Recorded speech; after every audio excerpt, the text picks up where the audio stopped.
Baik, di sini kami akan mempresentasikan hasil laporan menentukan struktur teks negosiasi. Perkenalkan, nama saya Sitola Ervina. Saya Firzaltana Syifa. Saya Fariska Akila. Saya Dika Mela Putri. Saya Zahra Imar Madani. Yang pertama akan dibacakan oleh Firja. Baik, terima kasih Syifa sebagai moderator. Pada teks pertama, saya akan membacakan bagian orientasi. Alasannya karena pada teks tersebut terlihat pada percakapan yang berupa salam perkenalan dan sapaan, yang dimana sesuai dengan orientasi yang merupakan pembuka dalam teks negosiasi.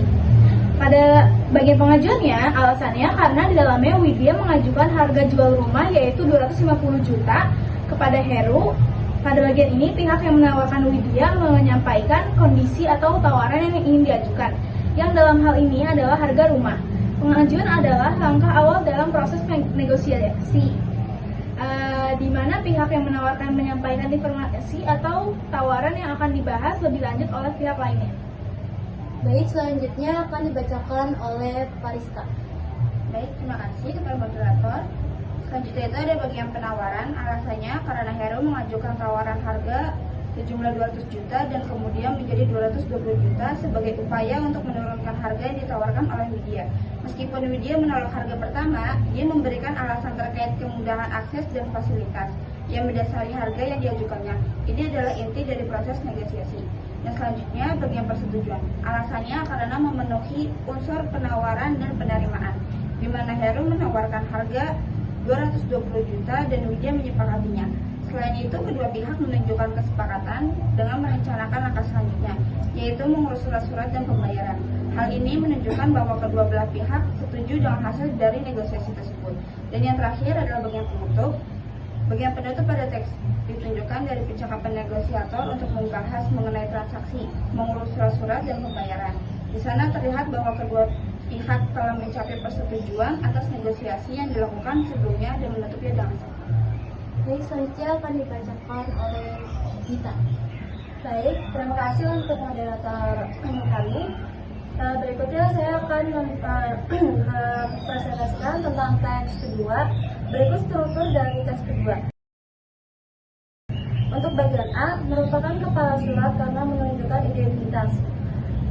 Singkat, sebuah instansi terletak di tengah atas surat di halaman pertama. Kepala surat berisi beberapa unsur seperti nama, instansi, alamat, kode pos, nomor telepon, instansi, atau perusahaan, yang dimana sesuai dengan teks tersebut. Bagian B merupakan tempat dan tanggal surat karena berisi tanggal dan tempat ketika surat dibuat, yang berfungsi mempermudah mengarsipkan surat dan terletak di kanan atas di bawah kop surat. Untuk bagian C merupakan nomor surat karena mengikuti nomor urut penulisan surat, kode surat, bulan, dan tahun. Oke, selanjutnya Zahra. Baik, terima kasih kepada moderator. Selanjutnya masih di bagian teks yang kedua, yaitu bagian D. Bagian ini merupakan hal atau perihal karena berisi soalan atau persoalan yang akan dibicarakan dalam surat yang disampaikan. Lalu yang bagian E merupakan lampiran. Lampiran ini merupakan berkas-berkas yang disertakan dalam sebuah surat. Bagian F merupakan alamat surat. Alamat surat ini berisi tujuan surat yang dimana didahului dengan YTH atau yang terhormat. Selanjutnya ada bagian G, merupakan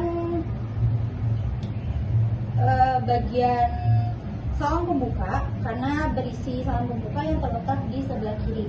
Selanjutnya ada bagian H yang merupakan isi surat, terdiri atas pembukaan, isi, dan penutup. Bagian ini menjelaskan maksud utama dari surat tersebut. Selanjutnya ada bagian I. Bagian ini merupakan salam penutup karena terdapat salam dan terletak di bawah bagian isi surat. Yang terakhir yaitu bagian J yang merupakan nama pengirim surat dan tanda tangan surat yang berisi pihak penulis surat. Baik, untuk presentasi terakhir oleh saya sendiri, yaitu kesimpulan kedua teks negosiasi. Dan teks pertama, kesimpulan dari teks negosiasi pertama adalah bahwa Heru dan Widya berhasil mencapai kesepakatan harga untuk rumah yang dijual. Awalnya, Widya menaruhkan harga 250 juta, namun Heru menawar hingga 200 juta. Setelah proses tawar-menawar, keduanya sepakat pada harga 220 juta. Negosiasi berlangsung secara sopan dan saling menghargai, sehingga menghasilkan solusi yang menguntungkan kedua belah pihak. Lanjut yang ke teks kedua, kesimpulan dari teks negosiasi kedua adalah bahwa CV antara Amanah, sebuah perusahaan yang bergerak di bidang jasa poli dan transportasi, menawarkan kerjasama kepada ATB Rezeki Makmur di Kota. Kerjasama yang ditawarkan mencakup layanan pengiriman barang, baik dalam kota maupun luar kota. Dalam surat ini, CV antara Amanah juga memberikan informasi kontak untuk mempermudah komunikasi lebih lanjut terkait penawaran tersebut. Baik, sampai sini presentasi kami akhiri dengan wassalamualaikum warahmatullahi wabarakatuh.